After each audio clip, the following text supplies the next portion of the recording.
Fala, meu lindo, tudo bem? Nós chegamos exatamente no meio da série Alvorecer. Essa é a nossa quarta mensagem e o tema é: eu não consigo ter fé.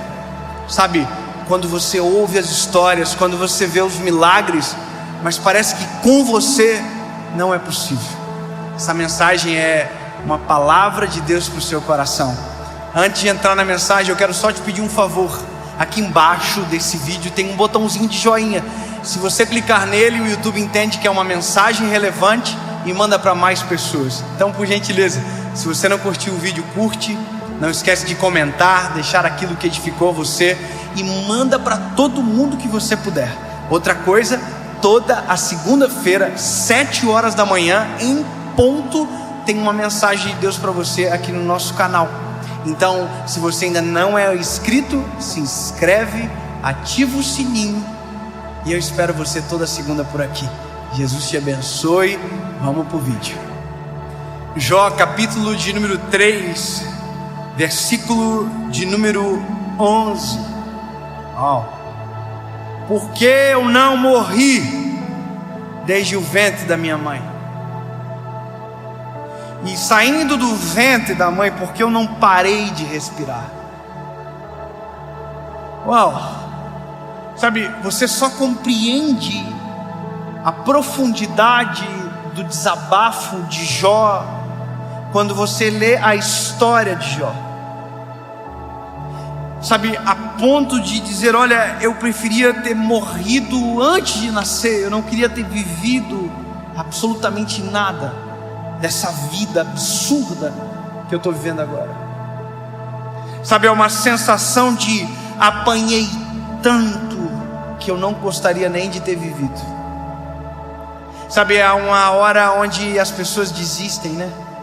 Tem gente que diz: eu já chorei tanto que o pote de lágrimas secou. Você já viu isso? E é onde a gente ouve a seguinte frase: eu não consigo mais acreditar em nada. Eu não consigo mais acreditar que existe um Deus no céu que se importa. Eu não consigo acreditar que Jesus realmente existiu. Sabe, eu não consigo acreditar nesses milagres, nessas histórias. Eu não consigo mais acreditar. É quando a gente perde a fé. E é possível a gente perder a fé em tudo. A gente pode perder a fé no ser humano, a gente pode perder a fé em nós. Mas a pior coisa do ser humano é quando ele perde a fé em Deus. Porque Deus sempre vai ser a primeira, mas também a última instância. Sabe, quando você não tem mais a última instância e você perdeu nas primeiras, ali parece que, sabe, acabou. Eu acho interessante quando um ateu explica a fé do cristão. E o ateu, ele é brilhante em explicar a fé. Ele vai dizer: é porque o cristão precisa de uma esperança. A pergunta é: e quem não precisa? Porque a esperança do cristão, diferente da esperança da ciência, por exemplo, a ciência tem um limite. Nós cremos em algo que não tem limite. A gente sempre diz: a medicina vai até aqui, o Senhor vai além. A morte paralisa, o Deus dá a vida. Sabe, aonde não existe uma saída, nós que cremos em Jesus acreditamos em um novo ciclo. Nós acreditamos num milagre. E até quem não acredita, quando chega na última instância, faz um esforço para acreditar. Quantas vezes eu já fui visitar pessoas que estavam morrendo de alguma doença terminal e que nunca creram em Jesus, mas chegaram na última instância, a última coisa que restou foi crer. Só que veja, o mesmo motivo que faz alguém crer também pode fazer o outro deixar de acreditar. Quando você olha para a história de Jó, o mesmo motivo que poderia fazer alguém crer, naquele momento talvez quis fazer ele deixar de acreditar. E quando a gente olha para a nossa geração, e eu digo para a minha geração, eu encontro uma dificuldade de crer muito maior. Sabe, porque agora nos foi passado a impressão que a gente controla muito melhor a nossa vida. Nossa expectativa de vida mudou, por exemplo. O homem, a expectativa dele tem subido de maneira drástica. A medicina tem entrado na história de uma maneira muito extraordinária. Sabe o que eu descobri esses dias? Eu quero muito ter uma menina. Nós vamos orar sobre isso. Eu e a Paulinha, a gente queria que o nosso terceiro filho fosse uma menina. A gente tem esse desejo. A gente descobriu que se eu quiser que seja uma menina, eu consigo fazer que seja.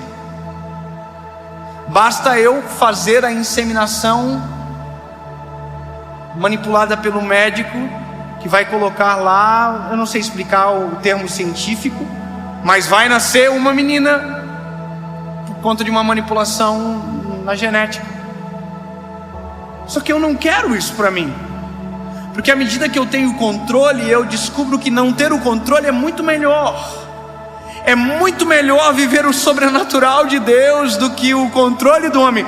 É muito melhor daqui a um ano eu olhar para você e dizer: eu orei, pedi para o Senhor uma menina e Deus ouviu a minha oração e me deu a menina que eu sonhei.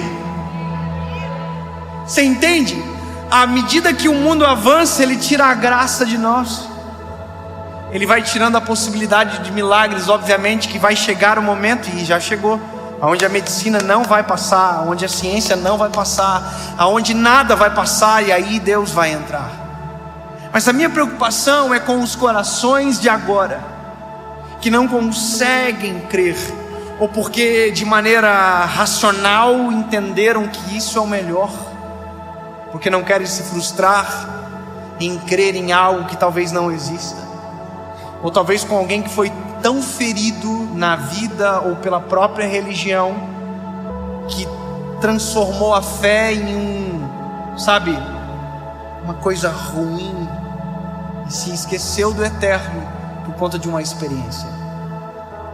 Eu olho para as experiências, e eu vou ser bem sincero com você agora. Deus deu voz para a gente no Brasil. Eu reconheço que foi o Senhor que fez tudo acontecer. O Senhor nos deu voz.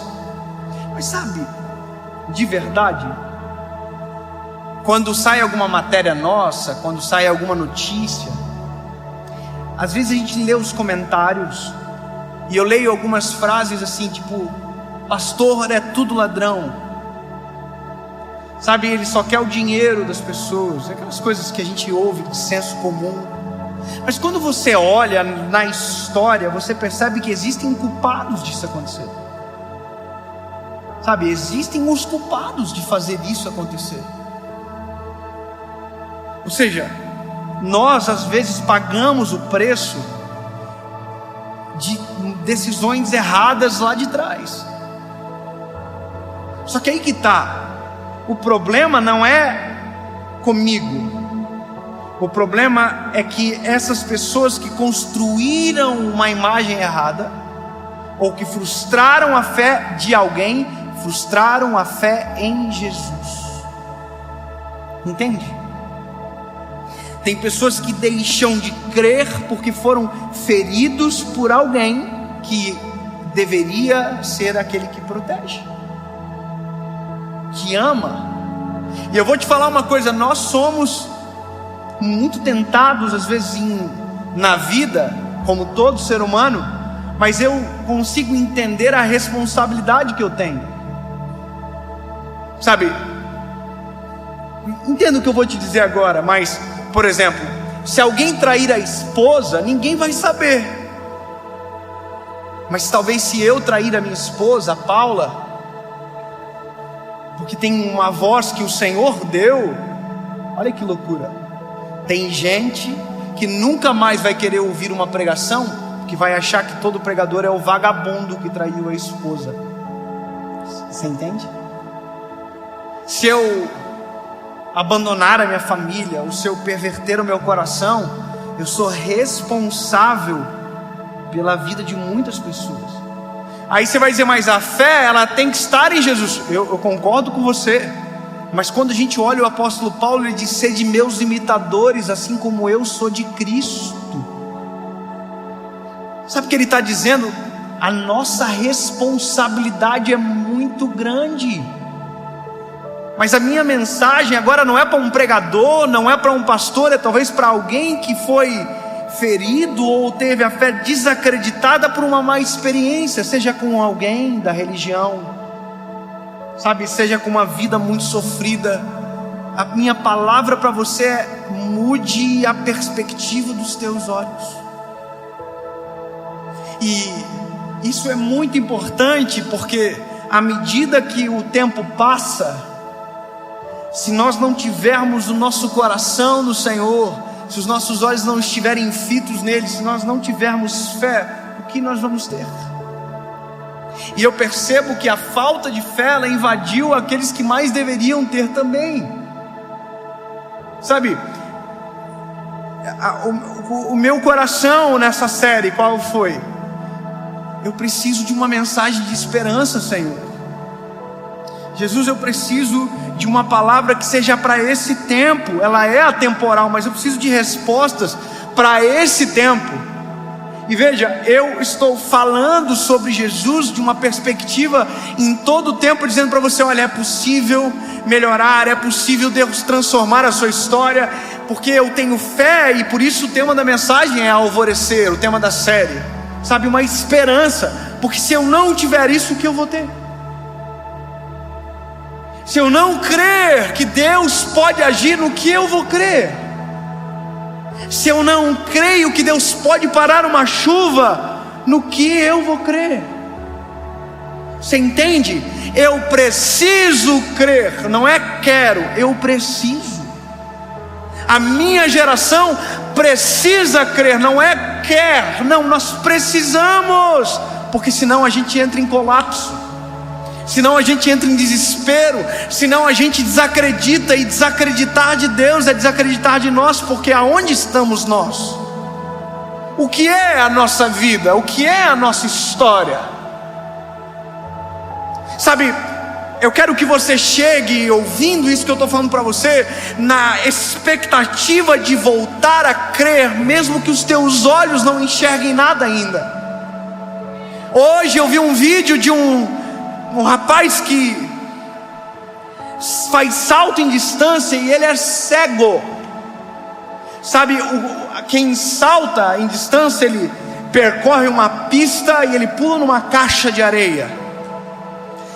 O que me doeu o coração é porque o cego, um atleta profissional, sem ver, ele correu e ele mudou o ângulo. Sem perceber, ele mudou o ângulo da corrida dele. E ele pulou metros de distância e caiu fora da caixa de areia. Caiu no chão duro, com a bunda no chão. Sabe, sem ver, ele correu. Sem ver, ele saltou. Só que ele caiu fora da caixa de areia. Crer é sem ver, sem enxergar, correr e pular, crendo que o Senhor me pegará no colo, crendo que o Senhor está no controle. É dar o passo sem ver o chão, é andar sem ver a estrada, mas saber que Deus está cuidando de todas as coisas. Isso é crer, é o firme fundamento no que os meus olhos não veem. É a fé. E se nós não tivermos fé, no que vamos acreditar? O mundo está em declínio. Se nós não tivermos fé, qual será a nossa esperança para amanhã? Qual é a esperança que eu tenho sobre o mundo para os meus filhos amanhã? Eu amo uma passagem onde o Jairo chega para Jesus e diz: Jesus, a minha filha está doente, para morrer em casa. O Senhor vai na minha casa e eu creio que o Senhor vai curá-la. Bom, Jesus diz: eu vou. Só que enquanto Jesus está indo, uma mulher toca em Jesus, uma mulher que tem um fluxo de sangue. Jesus para e tal. E enquanto Jesus está operando esse milagre, chega uma notícia para Jairo: ô Jairo, não adianta mais o mestre ir. que ela morreu.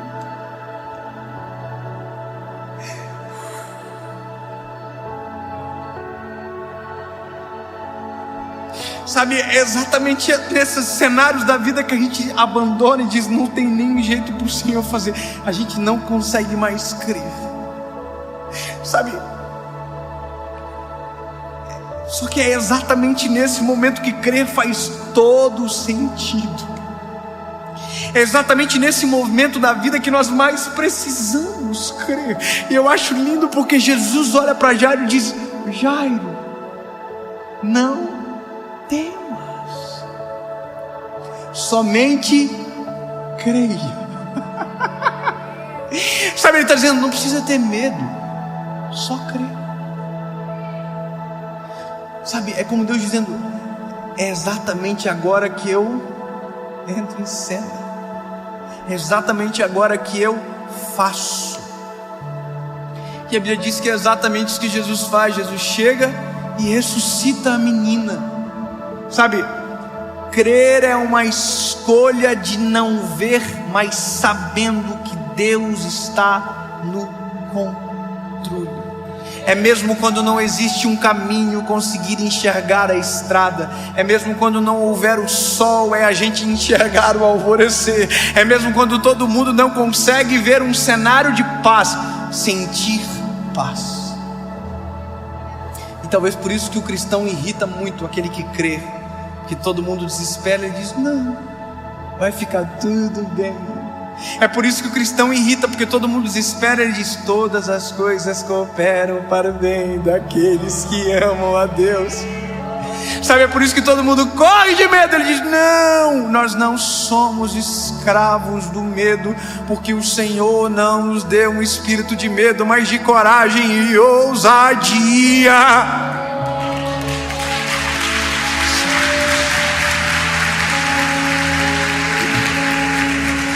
Sabe, crer é enxergar o que os olhos de ninguém pode contemplar. Não tem saída. Quem crê diz: há uma esperança. Não tem mais jeito. Quem crê diz: eu conheço alguém que muda a história. Alguém diz: eu desisto.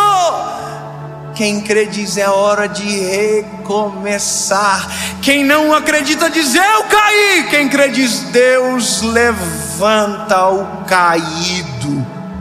Entende? Sempre haverá uma perspectiva de luz, de esperança para quem crê.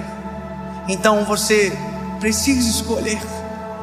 Não crer é viver no marasmo de ausência de esperança. Ao oposto disso, crer é ter esperança. Meu grande sonho com a minha geração é que as pessoas tenham as suas experiências com Jesus. Sabe, experiência com Jesus. Posso te falar um negócio? A gente está aqui agora, lembra que eu brinquei aqui da chuva? Jesus, se o Senhor quiser parar a chuva, o Senhor pode parar. Você acha que é legítimo eu parar tudo agora e dizer: Jesus, faz parar a chuva? Você acha que é legítimo? Sim ou não? Você está vendo o medo que existe em nós em crer? Por que a gente não acha legítimo? Ou por que a gente não faz? Porque o meu medo é que eu ore e continue chovendo. Você entende? Só que aí entra a perspectiva de crer. É que mesmo não acontecendo aquilo que eu quero, eu creio que Deus ouviu a minha oração, mas sabe o melhor. Sabe, eu me lembro de quando eu tomei a decisão por Jesus. Eu fiquei apaixonado loucamente. Eu queria orar por todo mundo que estava doente. Porque como eu ia saber se Deus não queria que eu orasse se eu não orasse? Sabe, eu me lembro de uma vez que eu estava saindo da igreja para ir para uma outra igreja. Eu era líder de jovens, eu estava visitando alguns eventos que estavam acontecendo. E quando eu estava saindo, passou uma irmã por mim, com a mão assim, ó. Eu falei: o que está acontecendo? Ela falou: eu estou indo para o hospital, estou com muita dor no dente. Eu falei: me deixa eu orar primeiro. Porque vai que Deus cura. Entende? Caraca, eu vou perder uma oportunidade dessa. Aí ela parou e eu orei. E sabe o que aconteceu? Nada. Jesus não curou ela foi para o hospital. Mas aí que tá, eu continuei crendo. Porque não é pelos que meus olhos enxergam, é pelo que eu creio na minha alma, no meu espírito. Deus está no controle. Entende? O crer não significa que eu vou entrar numa experiência onde tudo vai dar certo. Mas quer ver uma outra experiência? Essa semana, e eu concluo agora, a importância de crer. Meu filho João pegou uma virose. Meu príncipe. Nós voltamos de madrugada de Floripa, a gente estava aqui, voltamos para Joinville, e ele foi vomitando até em casa. Quem tem filho aqui sabe como a gente que é pai fica, né?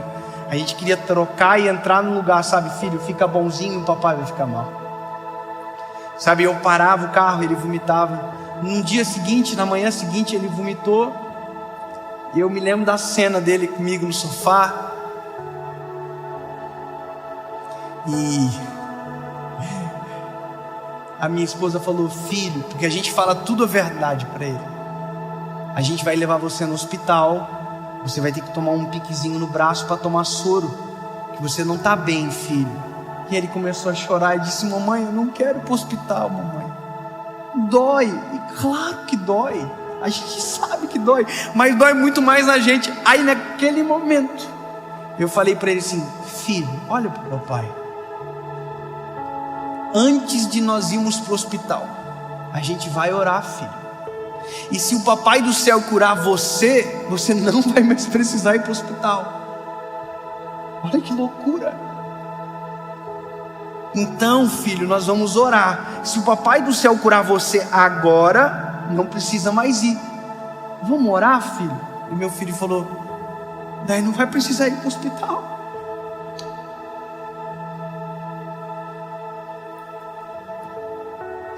Eu falei: não, filho, se papai do céu curar você, não vai precisar. Ele baixou a cabecinha, colocou a mãozinha assim, e ele falou assim: papai do céu, cura eu. E dentro do meu coração eu disse: Jesus, essa é a minha oportunidade de te apresentar a meu filho da maneira mais eficaz possível. Cura o meu filho em nome de Jesus. Amém. E na hora, Jesus curou o meu filho. Acabou.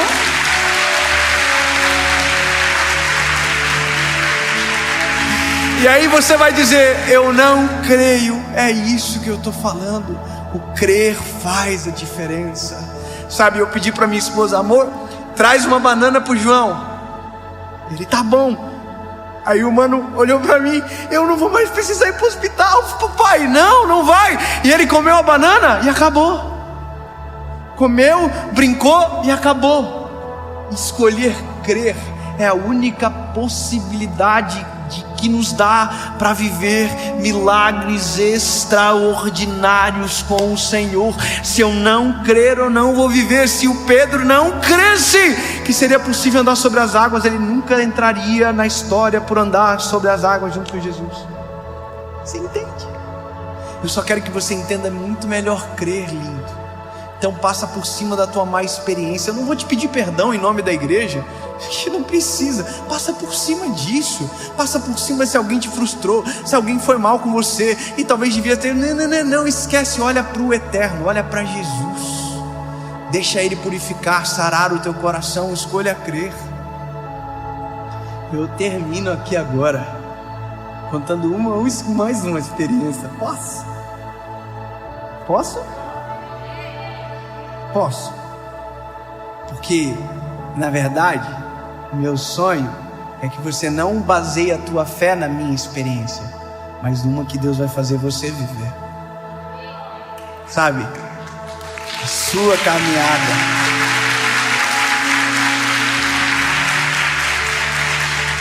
Só me permita a te inspirar. Só isso. e você vai viver. Eu declaro sobre a sua vida que em nome de Jesus você terá a sua própria experiência com Jesus e vai chegar a um ponto que você não precisará de alguém dizendo para você alguma coisa sobre Jesus, no sentido de que você terá a sua experiência como seu alimento. Entende? Você com Jesus, uma experiência genuína, e nada mais vai frustrar você.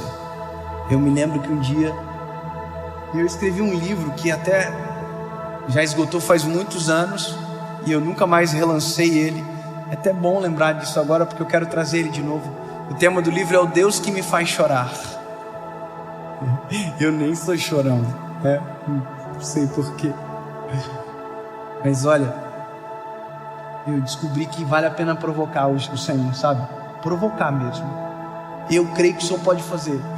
Eu creio. Essas loucuras assim. Vai, antes de tomar aspirina, Jesus, Senhor, tira esse dor de cabeça. Amém.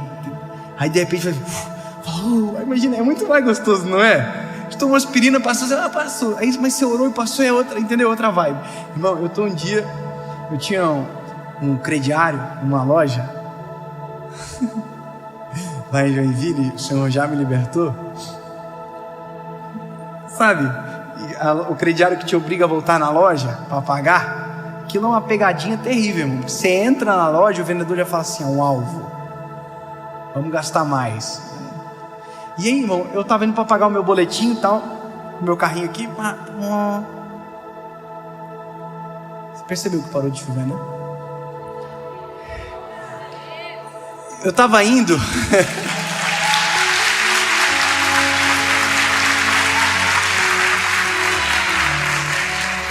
Você pode dizer assim: não, mas já estava na hora de parar mesmo. Eu prefiro escolher a opção de o Senhor parou para que a gente conseguisse terminar dessa maneira. Só uma escolha de perspectiva, entende? Te amamos, Jesus. Obrigado, Senhor.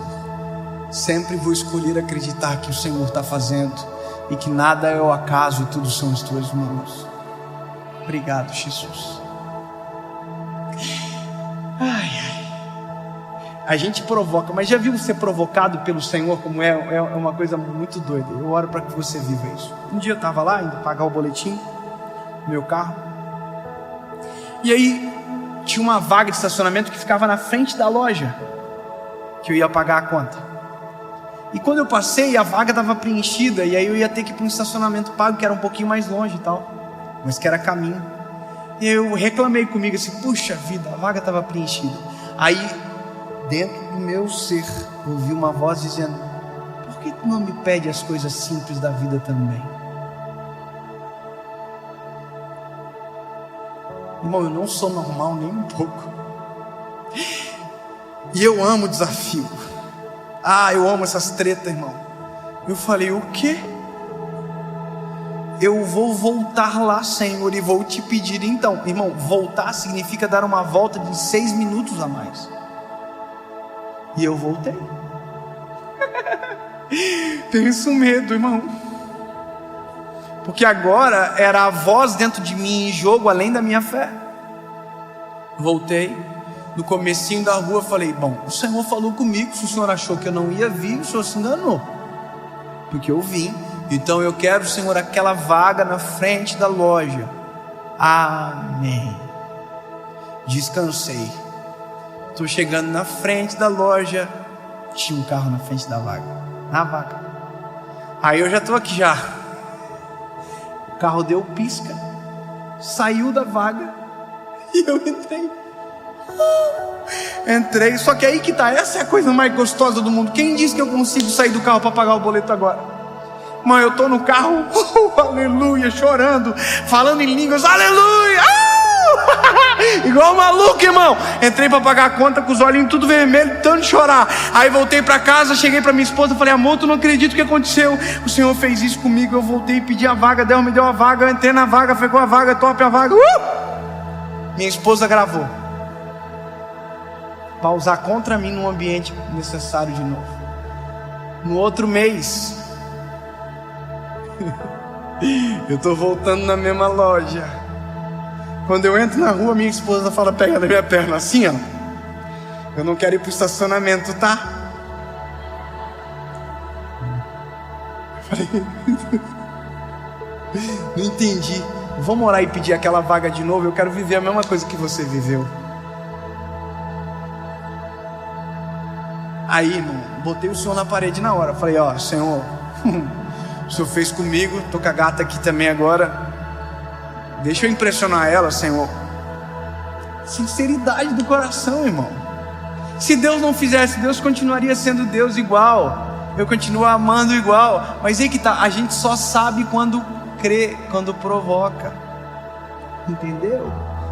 Vamos orar então, amor, ora aí.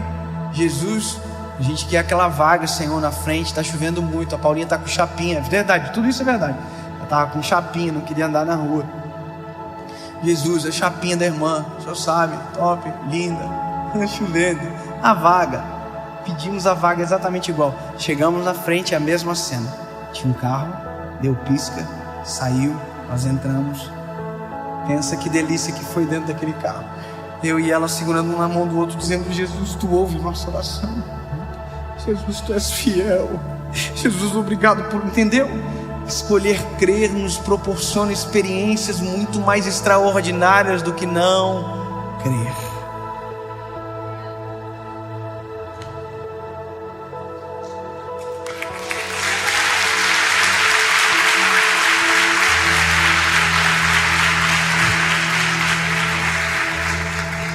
Jesus, eu creio que esta mensagem vai chegar na hora certa para milhões de pessoas que por conta desta palavra voltarão a crer em Ti, Jesus, e provocarão experiências contigo extraordinárias e serão transformados pela Tua presença.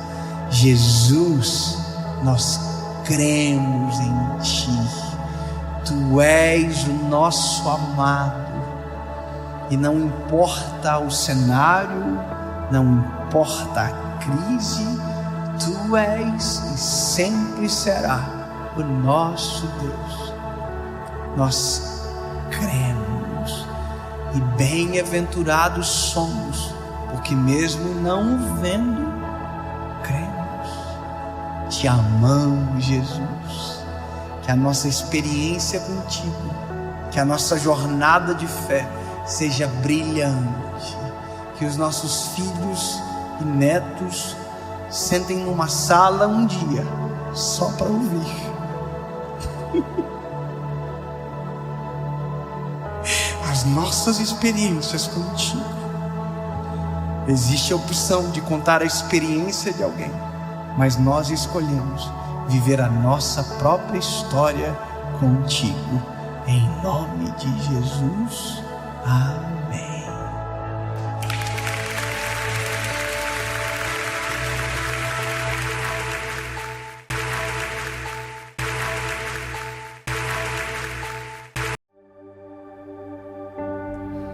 Primeira Pedro, capítulo de número 1, verso de número 18 diz: sabendo que não foi coisas corruptíveis como prata ou ouro que fostes comprados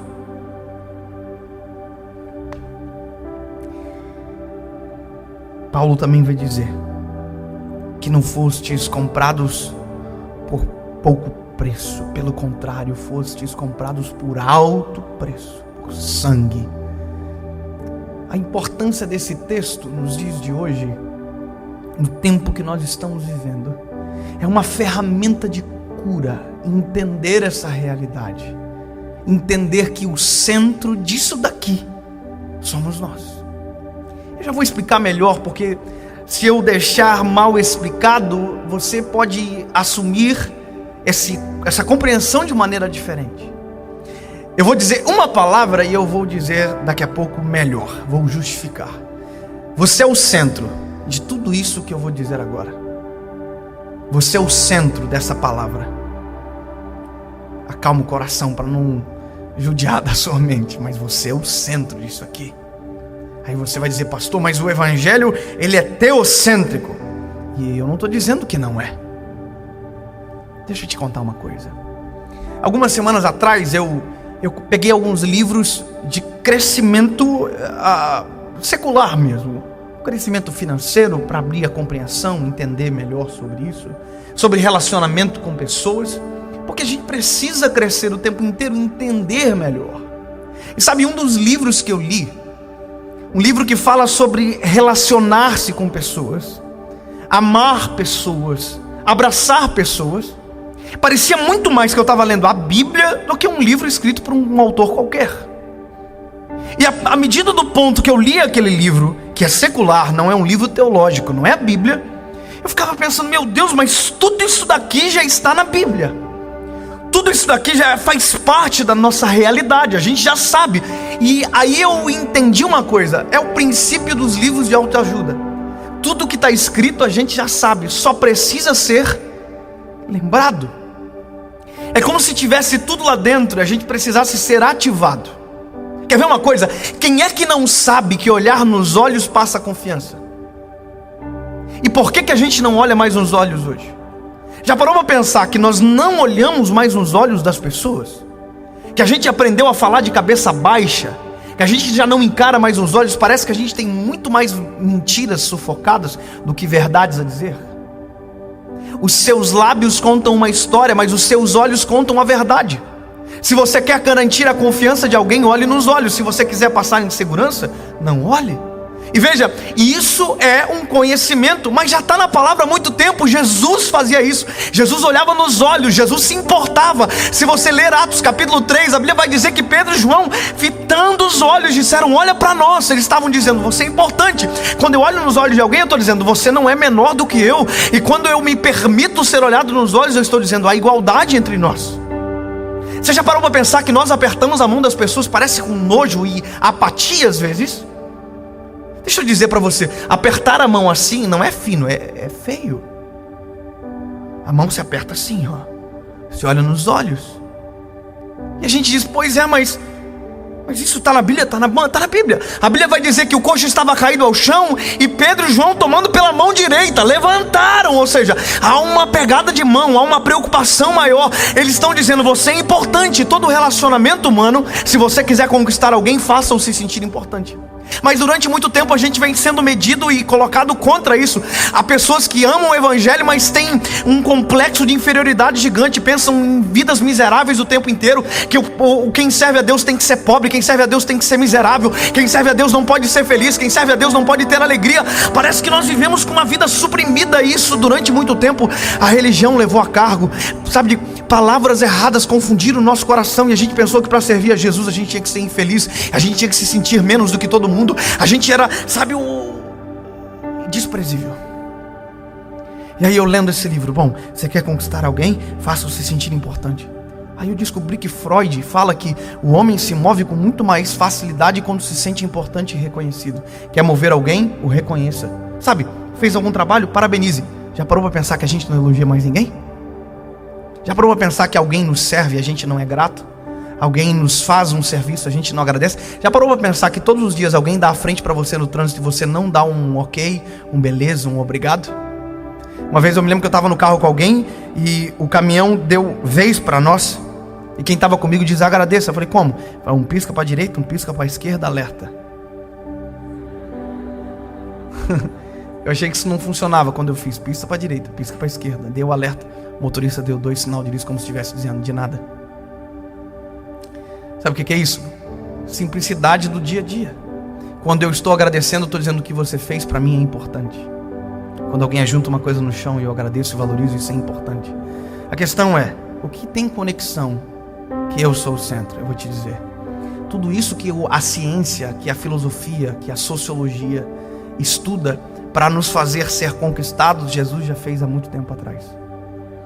Obrigado quem celebrou. Eu vou dizer de novo: tudo aquilo que a ciência, a filosofia, tudo aquilo que todo mundo tentou estudar para dizer que é bom, Jesus já fez há muito tempo atrás. Toda essa escola vem do Evangelho, todo amor e graça vem do Evangelho. Deixa eu te dizer uma coisa, ei, presta atenção nisso aqui. Deus, O centro do coração dele é Jesus. Isso é inegociável e indiscutível. Deus fez e faz tudo pelo Filho. Quem tem um filho sabe, eu tenho um filho, eu sou apaixonado por ele. Tudo que eu faço é focado no meu nenenzinho. Eu trabalho mais, eu faço tudo mais por conta dele, porque ele é o centro do meu coração. Ele é o centro do meu coração. Você vai dizer, e Deus? Calma com a religiosidade, amado. O Senhor é o suprassumo, isso é indiscutível. O lugar dele ninguém toma. Mas no meu coração, após o Senhor, eu e minha esposa, o centro do nosso coração é o nosso filho. Porque isso é um presente, é uma dádiva. Então se você olhar para Deus, tudo que Deus fez, Jesus está no centro. Aí quando vem os profetas, tudo que os profetas profetizaram, Jesus está no centro. Isaías profetizou, o nome dele será maravilhoso, Conselheiro, Deus forte, Pai da eternidade, Príncipe da paz. Sabe, tudo está sobre os ombros dele. Aí depois ele fala sobre os sacrifícios, como ovelha muda foi levado ao matadouro, ele não abriu a sua boca. Tudo que está no Velho Testamento aponta como uma flecha para Jesus. Jesus é o centro. Zacarias profetizou, Joel profetizou, exultai, ó Sião, que o teu Messias vem montado em um jumento, filho de uma jumenta. Foi profetizado. Ele é bom, justo, ele salva. Jesus é o centro. Aí o Novo Testamento chega, Jesus se manifesta, e o Novo Testamento, Jesus é o centro. Da Bíblia, Jesus é o centro. Do Evangelho, Jesus é o centro. Mas de Jesus, você é o centro. Do coração de Jesus, você é o centro. Porque fomos chamados filhos e somos filhos. Você é importante. Tudo que Jesus fez apontou para você. Se o que Deus fez apontou para Jesus, se o que os profetas fizeram apontaram para Jesus, o que Jesus fez colocou um alvo em você. Todo amor é por conta de você. O sacrifício é por sua culpa. A cruz é por conta de você. O sangue é por conta de você. O amor é por conta de você. Nós estamos no meio desse furacão de amor. Você é importante. Se qualquer história, qualquer legado, qualquer palavra contra você menosprezou, colocou você para baixo, eu digo em nome de Jesus, para você, você é a pessoa mais importante da terra, porque tudo que Jesus fez por sua culpa. Você é importante. Ai, ai, ai. Ei. Freud dizia que o homem se sente importante quando é valorizado. Só que Jesus já tinha valorizado o homem há muito tempo atrás com a cruz. Jesus já tinha valorizado o homem muito atrás com a palavra. Lembra da mulher do fluxo de sangue que foi curada? Jesus olha para ela e diz: filha, a tua fé te salvou.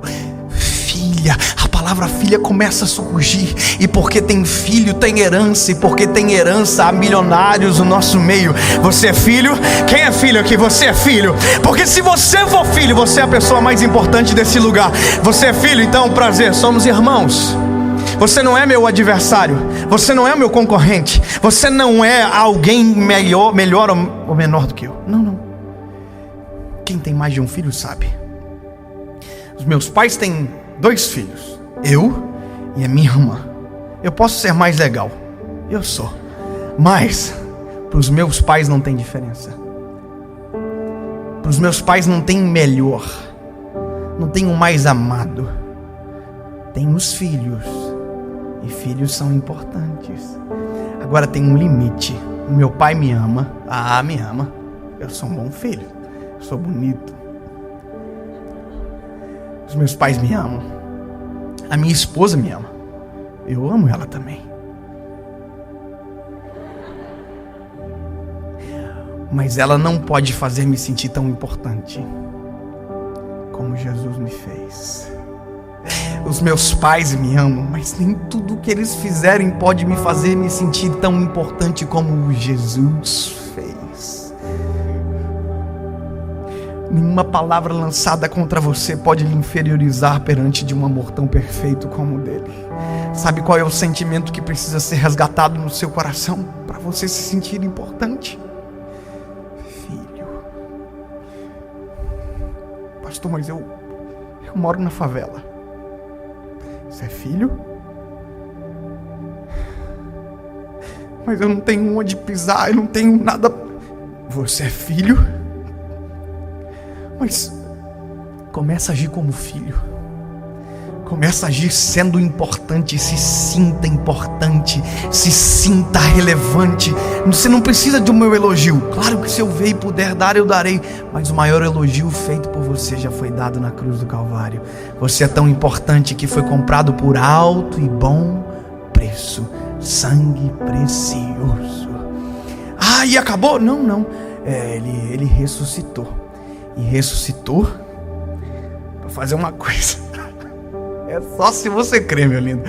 Você é tão importante, mas tão importante, que ele ressuscitou para construir a tua casa. Eu vou vos preparar um lugar. Um dia voltará para buscar você, filho.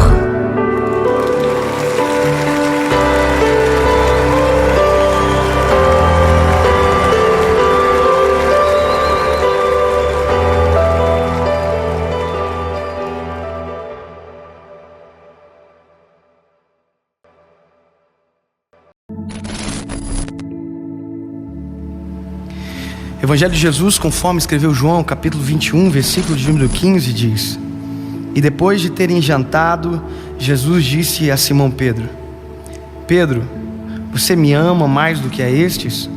E ele respondeu dizendo: Sim, Senhor, tu sabes que eu te amo. Então Jesus disse: Apacenta as minhas ovelhas. A nossa memória, a capacidade de armazenamento do ser humano é algo extraordinário.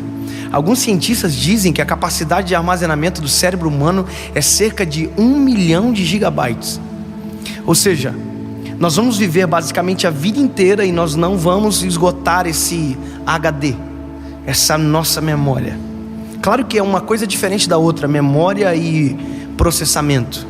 A gente, por mais que tenha uma memória gigante, às vezes o nosso processamento é um pouco lento. Talvez você já teve a experiência de tentar lembrar de uma coisa que você sabe que sabe, mas não consegue dizer, ele trava e alguém diz, está na ponta da língua e eu não consigo dizer. Assim como nós gravamos tudo, nós não temos o botão delete, a gente não consegue apagar da nossa memória certas coisas. A gente esquece, mas apagar a gente não consegue. E há memórias que nós desejaríamos apagar. Há dias da nossa vida que a gente queria extirpar da nossa memória e nunca mais lembrar. Alguns traumas que fazem parte da gente, que nós gostaríamos de colocar no mar de esquecimento e nunca mais lembrar. Mas também existem as memórias que são traumáticas, que nos fizeram doer, que são importantes que elas existam. São as chamadas memórias de aviso. Eu me lembro que quando eu era menino, essa minha memória de aviso ainda estava sendo formada. Tinha uma moto com escapamento quente e meu pai disse, não chega perto, você vai queimar a perna. E eu olhei a moto me olhou e parece que uma coisa atraiu a outra. E quando eu vi, eu estava brincando no lado da moto até que eu encostei a perna no cano do escapamento e queimou a perna. E meu pai olhou para mim e disse, eu falei para você que estava quente. E aquilo dali serviu para mim por muito tempo. A moto estava, eu não chegava perto. Porque eu sabia, porque eu tinha uma memória que me dizia, dói, machuca. Então as memórias que nos fazem, que às vezes nos machucam, que nos fazem às vezes até mesmo chorar, muitas delas não podem ser apagadas, porque elas nos livram, elas nos não deixam esquecer daquilo que não pode ser esquecido. Sabe, quando Jesus fala para Pedro, Pedro, tu me amas, Jesus estava trabalhando na memória de Pedro, porque Pedro tinha uma história com Jesus, e é uma história extraordinária. A Bíblia diz que Pedro foi encontrado na beira do mar, depois de vir de uma pesca fracassada. Pedro estava naquele momento no seu trabalho fracassado, e ele encontra Jesus, e a Bíblia diz que Jesus usa o barco de Pedro para pregar naquela ocasião. E quando a pregação acaba, Jesus olha para Pedro e pergunta se Pedro havia pescado alguma coisa, e ele disse que não. E aí Jesus disse para Pedro, então volta e joga para o lado direito. Uma das falas de Pedro que muita gente enfatiza como sendo bom, na verdade é ruim. Pedro olha para Jesus e diz, sobre a tua palavra eu lançarei a rede. Na verdade Pedro estava dizendo para Jesus, se der errado, a culpa é sua, Foi você que foi. Eu sou pescador, o Senhor não. Então sobre a tua palavra eu vou lançar. Então se der errado, é a tua palavra, foi você. E a Bíblia diz que Pedro joga a rede para o lado direito. E quando Pedro joga a rede para o lado direito, tem peixe. Ele pesca. Então ele volta com a rede cheia de peixes. Chega na beira da praia. E a Bíblia diz que ele não conta, não tem a quantidade de peixes. A Bíblia diz só que Jesus olha para Pedro e diz: Pedro, hoje tu é um pescador de peixes, mas eu vou te transformar num pescador de almas. Pedro larga as redes, larga os peixes, larga o barco, fica tudo para trás. E a Bíblia diz que Pedro segue Jesus. Jesus trabalha na vida de Pedro. Pedro é trabalhado por Jesus, moldado por Ele. As histórias que envolvem Pedro sempre são um pouco dramáticas. Pedro andando sobre as águas, Pedro negando Jesus, Pedro sendo exortado por Jesus e ao mesmo tempo um pouco antes sendo elogiado. Ou seja, tudo que envolve Pedro envolve um pouco de drama. É por isso que eu coloquei o nome do meu filho de João e não de Pedro, porque se ele fosse dramático igual Pedro era, eu acho que eu ia me incomodar demais. Pedro era um discípulo que, se Jesus pudesse escolher com o crivo que a gente escolhe as coisas, nós nunca escolheríamos um Pedro para andar junto. A gente escolheria somente João. A gente não escolheria Judas, a gente não escolheria Pedro. E a Bíblia conta que no meio de todo esse processo que Jesus fez com Pedro, de trabalhar na vida dele, de tirar ele de pescador de peixes e transformar ele num pescador de homens, quando tudo está quase acabando, a Bíblia diz que Jesus morre na cruz do Calvário, ressuscita. E um pouco antes desse texto que eu li, Pedro é encontrado na beira do mar, voltando a ser quem ele era antes. Pedro está voltando a pescar. Pedro desistiu. Pedro abandonou. Pedro não consegue lembrar naquele momento que ele já não era mais pescador. Aquela memória de aviso dele não vem. Não dá certo mais pescar se ele não estiver junto. E ele volta a pescar. E quando Jesus encontra ele, ele já passou a noite inteira pescando. E aí Jesus está na beira da praia. E se fosse eu e você, a gente ia olhar para Pedro e dizer: Pedro, tu é um burro. Eu te avisei. Eu já era. Você não serve mais para pescar. Você só me desaponta. Você só me decepciona. Porque esse é o nosso modo de agir. Mas a Bíblia diz que Jesus olha para Pedro. E interessante é que Jesus tinha já com ele pão, brasa e peixe. Jesus estava esperando eles. Quando Pedro está chegando, Jesus olha para Pedro e diz: tendes alguma coisa de comer? Aí Pedro diz assim: não. Aí Jesus diz: então volta, joga a rede para o lado direito. Sabe o que é isso? Jesus está fazendo um refresh na mente de Pedro, está fazendo ele relembrar a história. Quando Jesus fala isso, joga para o lado direito, na cabeça de Pedro, provavelmente ele disse: eu sei do que se trata. Quando ele ouve de Jesus dizendo: joga para o lado direito, volta, ele já não diz mais sobre a tua palavra, porque agora ele sabe que sobre a palavra dele não tem como dar errado, não tem como dar problema, porque ele é perfeito, ele não erra, ele é Jesus. E aí a Bíblia conta que Pedro volta a pescar calado. E quando ele joga a rede, a Bíblia diz que já não podia se trazer a rede para o barco pela quantidade de peixes. Aí João olha para Pedro e diz: Pedro, você sabe quem está lá, né?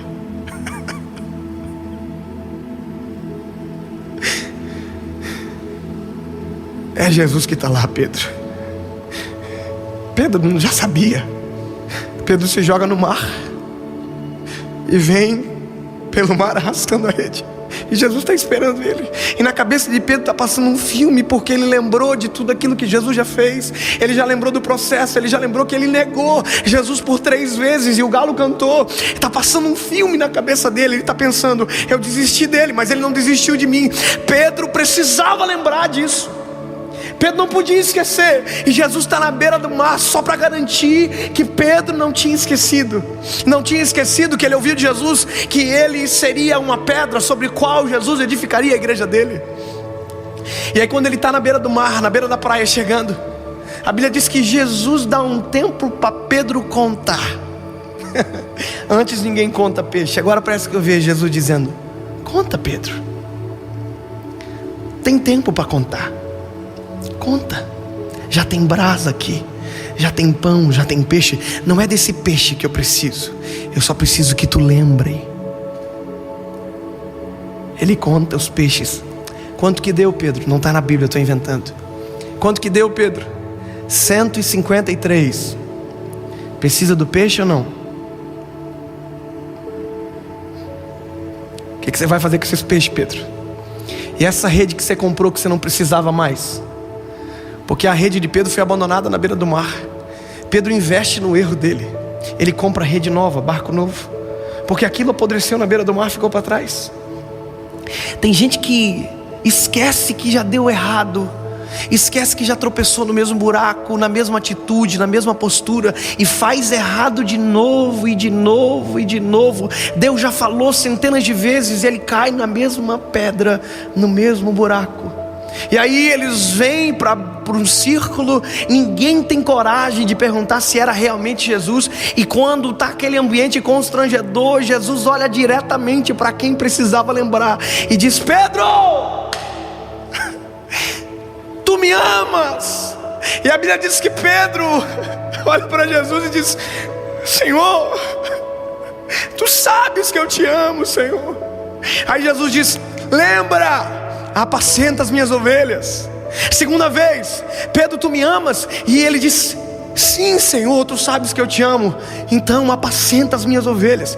Irmão, Jesus tinha negado Pedro 3 vezes. Parece que Jesus está só não fazendo Pedro lembrar, como está fazendo Pedro empatar uma conta que ele não poderia empatar nunca mais. Jesus está trazendo a memória dele: se tu me amas, apacenta a minha ovelha. Se tu me ama, obedece a minha voz. Se tu me ama, faz aquilo que eu fiz você para fazer. É uma memória que Pedro está lembrando, que não poderia ser apagado. Talvez no dia foi constrangedor, doeu, porque ele teve que abandonar alguma coisa que ele gostava, mas agora tinha algo novo para ele viver e ele precisava viver. Quando Pedro é questionado pela 3ª vez, o filme passa completo. Ele lembra do galo que cantou quando ele negou 3 vezes. Ele lembra de absolutamente tudo. E a Bíblia diz que o semblante de Pedro cai, entristece, e ele diz: Senhor, tu bem sabes que eu te amo. Se tivesse uma versão do Dave, eu ia completar assim, que Jesus disse: que bom que você lembrou. Que bom que você lembrou.